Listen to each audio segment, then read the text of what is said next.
चला तर तुम्हाला आकर्षित गोल गळा हा कसा झाला पाहिजे तुम्हाला मी व्हिडिओमध्ये दाखवते, किंवा कसा कट केला पाहिजे। तर मी वरती घेतले 2.5 इंच आणि गळ्याची उंची घेतली मी 7.5 घ्या किंवा 8 घ्या, तुमच्या आवडीनुसार घ्या।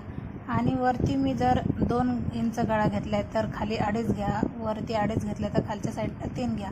म्हणजे अर्धा इंचाचा आपल्याला फरक जर ठेवला तर खालच्या बाजूने ब्रॉड जर गळा आला तर नक्कीच तो आकर्षित दिसतो आणि त्याला गोल शेप हा एकदम व्यवस्थित येतो। तर अशा पद्धतीने मी वरती 2.5 गळा घेतलाय, खाली मी 3 घेतलाय आणि मी त्याला गोल आकार घेऊन असा कट करते। आणि ज्यावेळेस आपण गळा खोलतो त्यावेळेस बघा किती व्यवस्थित त्याचा गोल आकार आलाय। अशा पद्धतीने जर गळ्याला आकार दिला तर नक्कीच आकर्षित गळा दिसतो। माझा व्हिडिओ आवडला तर नक्कीच लाईक करा, शेअर करा आणि सबस्क्राईब करायला अजिबात विसरू नका। असेच नवीन आणि चांगले व्हिडिओ बघण्यासाठी नक्कीच सबस्क्राईब करा। बघा अशा पद्धतीने गोल गळा आलाय।